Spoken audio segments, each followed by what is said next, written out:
Hello and welcome once again to Jacob's Toys. Please do like, share, subscribe and all of those things. All support to the channel is very much appreciated. Now, December the 28th, 2022 would have marked what would have been Stan Lee's 100th birthday.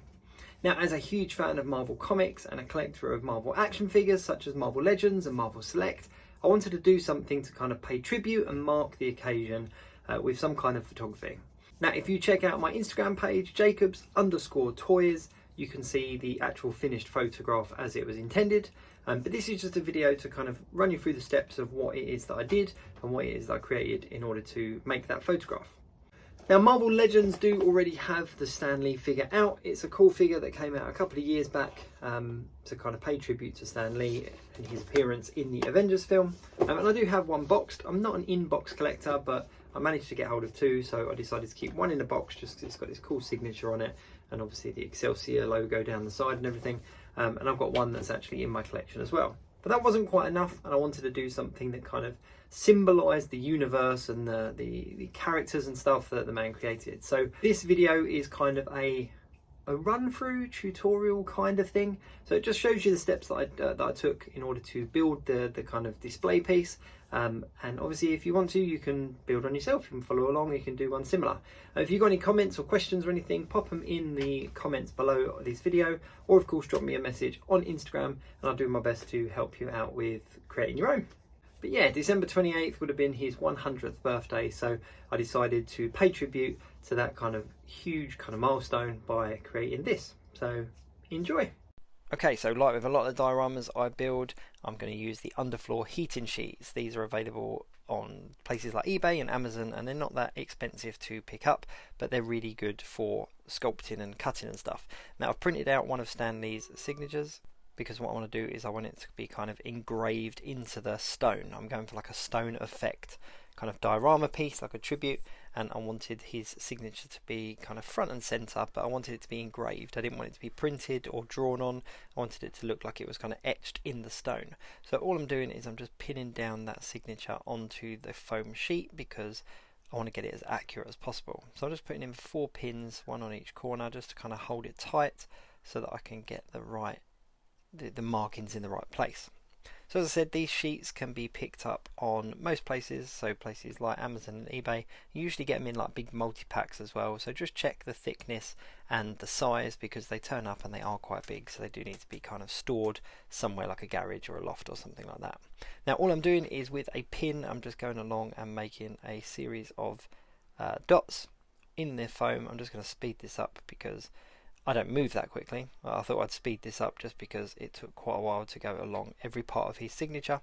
But the reason I'm doing this is because I want to be able to score the foam so that I can kind of give the impression of it being engraved into the stone, like I said at the beginning. So I just thought if I create some dots, it's going to put the markings there and I'm going to be pretty much on point with the signature. So there we go, just a handful of dots, just marking out all of those parts of the signature. I'll just take the pins out and remove the bit of paper, and it should leave. I don't know if you're going to see it on camera. Oh, you can kind of see it there, but it's marked out. So then what I'm going to do is I'm just going to run my craft knife across those dots and then push a pen in it, and it will kind of etch it out. And the finished result looks something like this. So this is the base. This is the base that I'm using. So it's another piece of foam, and I measured out that to be the size that I wanted it to be. And then here's the finished signature. So there we go. It looks alright. I don't think it looks too bad. I mean, it's not going to be exactly spot on because this is all kind of hand done, but it does the job. I think it looks enough like his signature that you're not going to kind of argue when it comes to the diorama piece. So like I said, what I did is I got a craft knife and I just kind of followed those dots along, and then I got a pen and I just run the pen along the score that I made with the knife. Now here it is, just tied it up a little bit. Now if you run a pen along that if you score it with a knife and then run a pen along it, it kind of gives you a nice kind of rounded sort of sculpted look to the finished piece, so it looks like it's been etched in the stone. Now the really great thing about this kind of underfloor heating is it's very easy to cut, so you have got to be careful when you are cutting away at it because it does cut very easily. Now the way to create stone is very simple. There's a handful of different techniques. One of them is to cut off the corners, because not a lot of natural stone has those right angles. So you cut off the corners and it straight away gives you that kind of rounded off kind of stone look. Now I'm just going to have a little bit of a play around and just do a couple of different techniques here. So another one is kind of cutting out like a little wedge, so like a little triangle. As you can see, I'm not actually marking any of these out, I'm just kind of going at it just to just kind of make it look as natural as possible. I'm going to cut the corner off like that, and you can just kind of work at the angles and just kind of until you're happy with it. And another really cool thing about this underfloor heating is you can sand it as well, so you can get a really smooth finish if you wanted to. Now when it comes to cutting stone out, I tend to just kind of hack it a little bit with my knife, because it gives it that kind of not unpolished look, but you know, more kind of natural stone look if you like. But you can sand it off so that it looks really nice and finished. Another thing, here we go, I've just created another score in the top of it to create like a crack, and as I said, I just run the pen through it and it goes nice and easy, and it just creates that kind of that scratched look, so it looks like there's been a crack in it. And when you paint it in the different layers, it will give it a bit of depth. So I'm just pushing the pen in there so you can see how that looks. Now it doesn't look incredible just on the basic kind of foam, but believe me, once you've put the dark paint in and then kind of dry brushed it, it does give it a really good effect. So yeah, so I'm just hacking away, basically just kind of having a go.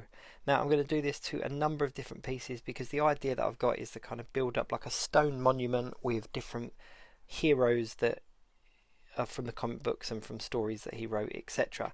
So I want to have a load of stone pieces, and then I'm going to get accessories and helmets and heads and stuff, and just kind of work them into the stones, so that it looks like it's all kind of been carved out of stone. So I'm just going to get a load of pieces like that and just do similar things. So here we go, here's all my offcuts, and as you can see, I've started to build it up a little bit. Now I use a glue gun to attach these because I find that it holds it really well.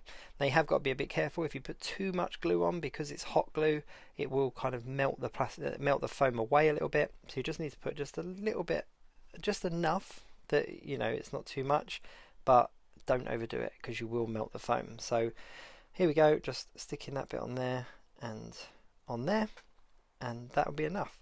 Now all I would say is, if you are using a glue gun, just make sure that you've not got any glue outward facing. So if it's something that you're going to see, you don't want the glue showing, because it looks very different. It's a big contrast in comparison to the kind of stone look that you're going for, as you can kind of just see there.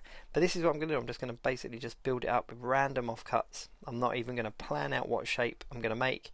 I know the height that I want it to be. I want it to be about 18 centimeters high, and I want it to have a platform at the top so that I can stand the figure on the top. So they're the only things that I know, and I obviously measured out the base as well, because where I want it to stand, I measured out the size of the base, but I can't remember exactly how big that was. And here we go, here's the finished look. Now again, it doesn't look anything amazing at the moment. I really just wanted to kind of use up these offcut pieces and just build up like a, I don't know, like a shelving unit as such. Now I haven't done a lot of work on the back because the back isn't going to be seen, but again, I did round off those edges and stuff because it's going to be seen at some point, but it's not going to be displayed backward facing. It's not going to have a 360 view on it. So there we go. So I've got the shelf at the top there, I've got his signature at the front, and I'm just going to get accessories and stuff and just kind of push them into the different holes and just build it up piece by piece. So let's have a look what I've got. So I've got a handful of things here from Marvel Legends. I've got some 3D printed things, got a Captain America shield, Iron Man helmet, I've got a Spider-Man head, I've got a Black Panther head, I've got these two 3D printed masks, one Daredevil and one Thor. I've also got a Hawkeye quiver, and I've got a Thor's hammer. I've got Namor's trident. I've got an Infinity Gauntlet here as well. I thought that'd be quite cool to put in there. I've got Loki's head sculpt, headdress. That's actually cut off of the top of a Loki. I've got an Ant-Man head there as well as some other bits as well that I've not got out yet. At the time of filming, I hadn't got them out, but I also got things like a Spider-Man web. I got a baby Groot. I got a Eye of Agamotto. Now, before I put those things on, I'm going to have to get this grout. Now, this is really cheap, really basic grout, just for basically filling when it comes to tiles. But I find that if you run grout along all of the edges. It creates a bit of a smoothed off edge, and because it dries quite hard, it works when it comes to stone. So I don't need to sand it, I don't need to finish it, and I'm actually going to be quite messy with it just to really kind of add to that stone look, and it will help transform these kind of square pieces into more of a, make it look like it's more like one piece, if that makes sense. So I'm being really over the top with this. I'm putting grout on everywhere and anywhere that I can get it in, because again, once painted, it's going to look a lot more natural. So I've even rubbed it there on the side as well. Now here's a few of the pieces that I've put on. I've just kind of tried to be symmetrical and tried to kind of balance them out. I've also got a Hulk hand that's going in the middle there as well. I've got a little X-Men badge as well that's going to go down there. I've got a Wolverine claw that I haven't shown you yet. But yeah, I just super glued these things on so that they were in place, and then got painting. Now I put a black paint at the bottom, so I spray painted it all black, and then I dry brushed it with a grey, and then dry brushed it with a white. So as you can see, it just looks like stone now, and you can't see the grout, you can't see the joins, and the idea was that the pieces that I've put in it, so the accessories that I've put in it, almost look like they've been carved out of stone around this signature. And I just painted using a Posca pen, a paint pen. I went over the signature to take any of the white or grey out of the signature, so it pops off of the stone a little bit more. But yeah, there we go. I'm really pleased with the end result. I think it looks pretty cool. You can also put a light behind it if you want, and it gives a little bit of, a little bit of illumination like this.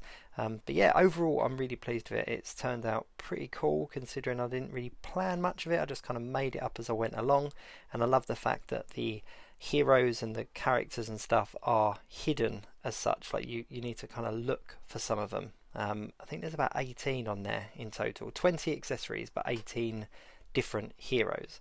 But yeah, I'm really pleased with it. Now on to the man himself. Now as I said at the beginning, Marvel Legends have given us this Stan Lee figure.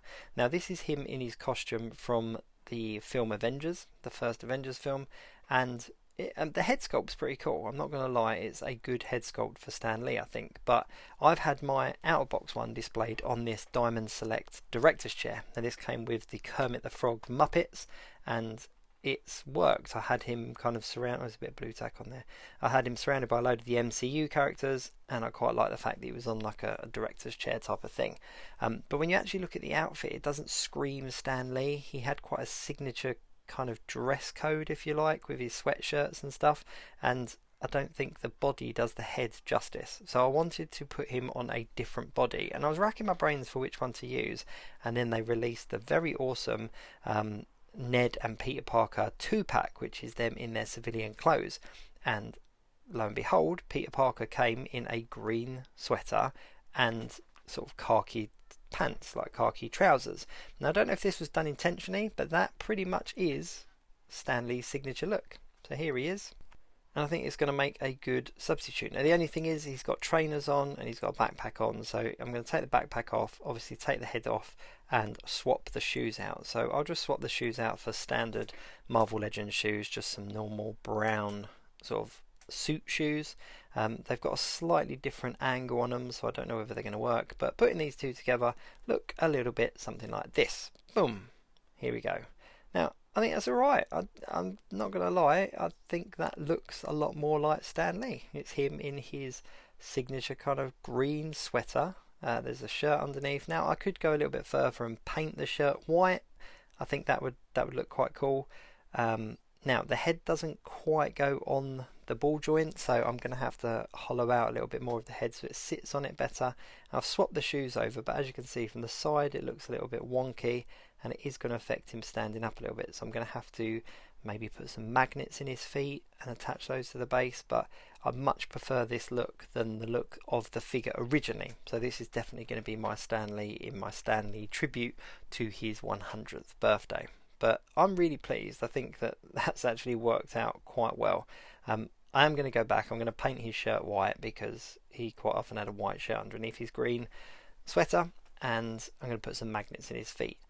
What's also really nice is this body is completely pinless, so it just gives it a little bit more of an elegant look, if you like. But yeah, I'm really pleased. And on the actual build, he stands really cool. It's it's kind of worked out exactly how I wanted it. I wanted the colours on Stan Lee to jump out against all of the blacks and greys of the diorama piece, and there's all the different heroes that he had a part in creating underneath the Marvel Comics banner. But I think it's really cool. I think it's turned out a little bit better than I expected it to.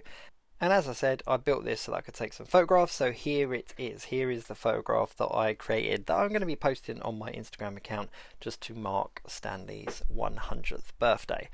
But I'm really pleased. I'm really pleased, considering it was just kind of an idea that kind of came out of nowhere, and I didn't really plan a lot of it. I just built it as I went along, and I find that to be a really enjoyable process. But I hope you've enjoyed the video. I hope you like my tribute.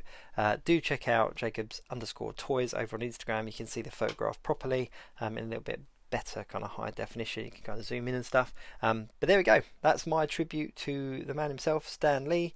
Would have been his 100th birthday this year. Yeah, I'm really pleased with that. So anyway, thank you very much for watching, and I will see you soon.